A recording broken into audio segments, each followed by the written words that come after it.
So we've reached the halfway mark at COP30, and today we are going to discuss what the first week has been like and what we can expect from the second week. I am joined by Archana Chaudhary, who is on the editorial board at Carbon Copy. Hi, Archana. Hi, Anushka. Good to be here. So the first week, one can say, it's been a quiet start. We have seen some protests outside the venue, one of which became a security issue as well. But inside the venue, it has been at the negotiating table. There has been no consensus. The issues still remain the same. So, what has been your view of the first week? I think in a long time, we're seeing such a colorful COP. Let's first acknowledge that. So the Brazilians have done a fabulous job when it comes to that, because the visuals that are coming to us from COP30 are colorful, they are very democratic, and they seem to be showing more participation by people. And so, in some ways, very hopeful that this COP is listening to what is happening on the ground or what people on the ground have to say, which is, I guess, the purpose of the entire exercise. So in that sense, it has been an interesting COP. But as far as, like you said, in the room, there is a lot of good intention, and you can see that there is a lot that the vibe is of people speaking and the negotiations going on, but we've not seen a win, unlike what we saw last year. Even though it was, by according to some, a very cosmetic win, Baku had something to show right off the bat, as they say in cricket, in the first week itself.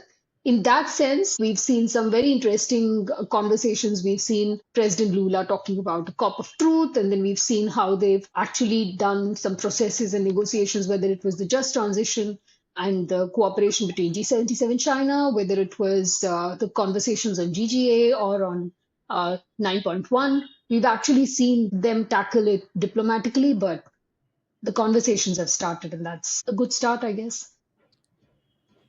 So, from the global south perspective, let's just go into that a bit. We are seeing groups such as the like minded developing countries, of which India is a part, the NDCs. They are a lot more vocal this time. We have seen proposals like the tripling of adaptation finance. We've seen the Belem work program, which aims to implement 9.1 effectively.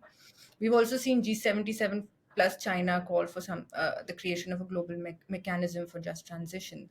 So there has been a lot that has come from their end. From the global north, these proposals have been either met with silence, or all of these discussions are leading to the same roadblock, which is developing countries cannot implement their climate plans without real, predictable, grants-based finance. So how does the needle move when finance is such a sticking point between the global north and the global south? You're very right, Anushka. This is going to remain something that we will all be watching in the coming week. I think one of the things that has happened over the last more than 3 or 4 COPs actually, ever since Paris, to be very honest, is that it is becoming increasingly clear that we've discussed all the issues that need to be discussed. We know what the problems are. Now we know the solutions and the road to them. So now is the time where for the last few COPs, it has been about who takes the responsibility.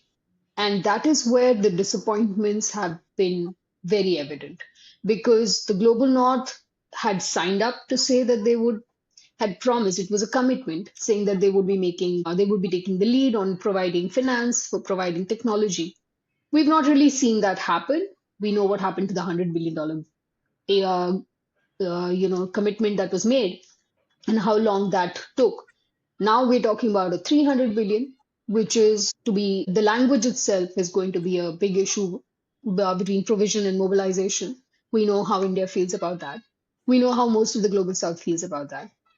The problem is that whether it is tripling money for adaptation, whether it is making money available for transition, whether it is we're talking about money that will be made available through trade, the taking up of responsibility and leadership and saying, okay, accountability, we are going to do this and we will make these funds available. That is something we're not seeing from the global north. whether it is through provision, whether it is mobilization, whether it is the reforms that are required to the global system, which will perforce require the global north to give up power, and that redistribution of power, which will make money flows easier. We are not seeing concrete conversations or agreements on that. And that is what the second week of COP is going to be about. Yeah, and India has been very vocal about this. It has spoken on behalf of the LMDCs quite strongly, as we have seen, and it has voiced concerns about the lack of climate finance. But also, the world is awaiting that India, when will India announce its updated NDC? India, of course, it has clearly taken a stance that we are not going to talk about NDCs or any raised ambitions unless, there is some climate finance coming in. So, what do you make of this stance, and how can consensus be reached here? From what we've seen on India's stance, and I think it was very clear last year when at Belem, India took a stance also on the 300 billion. I think there has been a consistency in what India is saying. It's holding the developed countries to their word. And that is a fair ask. To basically say that NDCs or nationally determined contributions can be ambitious only if you know how you're going to implement them. How do you build a house without resources? The first resource you're going to require is money. And if that is not clear, we don't know where that line of financing is going to come from. How do you then plan and take your steps? And that is a very fair question to ask, which is what India has asked. Having the minister on the ground is going to definitely energize the conversations. Having enough of the global leadership in the room is going to raise hopes, and at the same time, I think will make the the stakes and raise the stakes of the conversation so much higher. As far as India's stance is concerned, I think it's widely expected that India will submit its updated NDCs. Whether that will happen during the COP or whether that will happen after the COP, depending on the result of the COP, that needs to be seen. That's something that we'll watch for the government's announcements on. Yeah, the pressure is definitely building on India. Definitely. Um, So on trade as well, that is also one of the main agenda points at COP. And unilateral measures such as CBAM has been seeing a lot of pushback, especially from developing countries. India has sees it as a protectionist measure. We also saw an article in Financial Times which said that the EU is set to reject India's demand for an exemption to CBAM. Do you see this? I mean, what is EU trying to do here? Is this a wise move? How will these tensions play out at COP? That's an interesting question. The thing, Anushka, is that I don't think that the FT story talking about exemptions, that didn't come as a surprise to a lot of people. I did have conversations today with some of the folks who are involved in India's trade negotiations, and they didn't really seem surprised that this was going to be the answer from the EU. That was more or less expected because curbing something or changing something for one country means that they will have to do it for more countries. And one of the reasons why India and other countries are also asking for these exemptions is because EU moved and the exemptions on US were in play. And so if they could do that for one country, naturally it was a given that other countries would also ask for it. So that's something that the EU will need to navigate. And I think right now we're seeing a proper test of the EU's set of values, because what they have been talking about in terms of leadership, in terms of stepping up and doing what is right, in terms of transitioning their climate systems, they will need to, even at COP, show that they are good faith leaders who are also able to address the concerns of their partners. And that will be watched. As we saw on Saturday when the discussions came up on trade, EU wasn't even in the room. So, first up, there has been concerns that the CBAM, or the Carbon Border Adjustment Mechanism, which was and is seen very widely and very fairly sometimes, if you see it from the global south perspective, as a unilateral trade move, there was no real forum to discuss these concerns. At the WTO, it was being said that this is a climate policy concern. It can't be discussed at WTO. At COPs, there was no space to discuss them because the EU said this was a trade policy. Finally, when the Brazilian presidency carved out a place, a forum for these to be discussed as their flagship initiative, we found that the EU was not in the room. And that is not a very good look for a set of countries that is exhorting other countries to do more, especially those countries which don't have the resources to do it, and they themselves have the resources and need to be able to step up. Right. So, yeah, it's going to be contentious. What else on trade? I think Article 6.4 also has come up in the discussions. Can you tell us a bit more of how that is being that is? That is also actually a concern that we might see echoes of in the next week and going forward. Because one of the things that the forum was supposed to do was to look at setting standards together for carbon credits and carbon trading and how the rules would apply across countries and across geographies. And we found again that whatever guardrails the global south wants put in place to ensure that carbon credits don't just become another, I mean, at a very benign level, it'll become another greenwashing policy or trade where people are making money on data, based on data and based on information which can be categorized as greenwashing. But at the very extreme, it can actually lead to degradation of natural resources in the countries that are going to be implementing some of these projects. And it can also put a lot more pressure on the global south to maintain a certain you know lifestyle and a certain set of rules, whereas the global north continues to pollute and basically leaves the responsibility of more forests or maintaining healthier projects on the global south. And that is a very can be seen as and is seen as a possible problem in the future. And this was the discussion that had to happen on Saturday, partly, and it didn't, because the global north nations have been very reticent about the guardrails that are required to be put in place. So this will remain contentious, and we'll see how this debate kind of develops from here on.